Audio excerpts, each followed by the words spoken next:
The downward trend continues. The National Association of Realtors just released the latest pending home sales report for March, and for the fifth straight month, it's down again. Hi, my name is Mac Rogers. I'm a real estate broker here in the East Bay of the San Francisco Bay Area. Welcome back to the channel. Why do we care about the pending home sales number? Because it's a good leading indicator to what sales will look like in 30 to 60 days when these pending sales eventually close. And here's the latest that just came out of the National Association of Realtors. Pending home sales dropped in March, signifying 5 straight months that contract activity has declined according to the National Association of Realtors. Month over month, only the Northeast saw an increase in contract signings, while the 3 other major U.S. regions experienced declines in transactions. All 4 major regions reported decreases in year-over-year contract activity. On a month-over-month basis, we still see an increase in the Northeast, but when we go year-over-year, every region in the country is showing a decline. So overall, even though the Northeast region increased, everything is still down because that month-over-month increase is coming from a down month in February. Here's what Lawrence Yun, the National Association of Realtors chief economist, had to say about this. The falling contract signings are implying that multiple offers will soon dissipate and replaced by much calmer and normalized market conditions. As it stands, the sudden large gains in mortgage rates have reduced the pool of eligible home buyers, and that has consequently lowered buying activity. The aspiration to purchase a home remains, but the financial capacity has become a major limiting factor. Yun expects the 30-year fixed mortgage rate to reach 5.3% by the fourth quarter, mortgage rates to average 4.9% in 2022 and hit 5.4% by 2023. Now this seems to be where we are, or really where we should be headed to. A market that doesn't appreciate 20% year over year like we've seen in the past. What concerns me about this is the fact that this return to normal or calmer markets is because home buyers are getting priced out of the market because of higher mortgage rates, and not because there is actually supply to meet our demand in housing.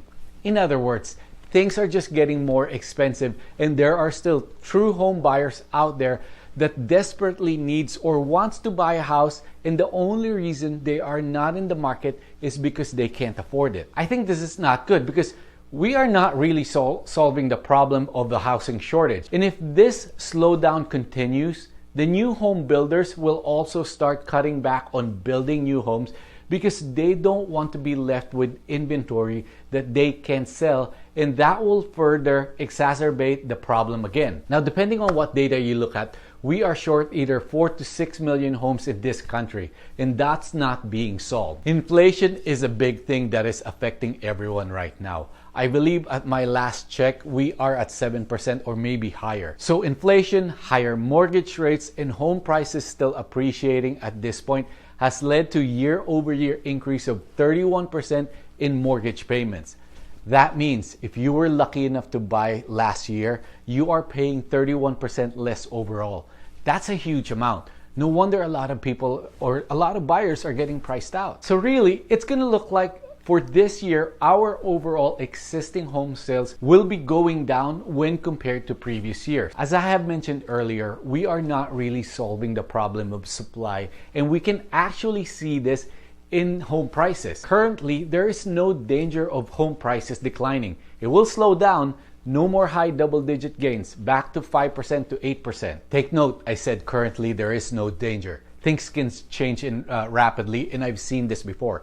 Sellers that are still waiting on the sidelines because they are waiting for a better time to sell, and then all of a sudden they see several of their neighbors starts to sell, and the next thing you know, they start to compete in price. And this is what eventually leads to price steadily going down. Now, I'm not saying that will happen, but it could. Just be mindful of that situation and keep an eye out in your neighborhood if you are one of those contemplating on selling. One side effect of all these inflation and mortgage rates rising is rents.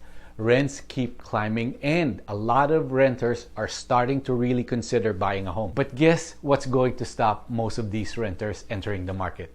Higher mortgage rates. so they are literally stuck in a rock in a hard place. According to Lawrence Yun, strong rent growth nonetheless will lead to a boom in multifamily housing starts with more than 20% growth this year. This means a lot of investors are looking for multifamily or apartments to either buy or build to capitalize on these rising rents. Makes sense. Money goes where there's opportunity to make more money. Okay, before I end this video, let me give you a rundown of the March pending home sales regional breakdown. Month over month, as I have mentioned earlier, the Northeast pending sales grew 4% in March, but that number represents a 9.2% decline from a year ago. In the Midwest, the index declined 6.1%, and that is down 4.8% from March of 2021. Pending home sales transactions in the South decreased slightly by 0.9% in March. That is down 9.5% from March of 2021. The index in the West declined slightly by 0.2% in March, but down 8.4% from a year ago. That's our latest pending home sales index number for March. The question now is, do we see the April numbers also decline, given that we are headed to the spring and summer selling season, which traditionally has been a busy season for real estate? We shall see next month. Thanks for watching. Have a great day.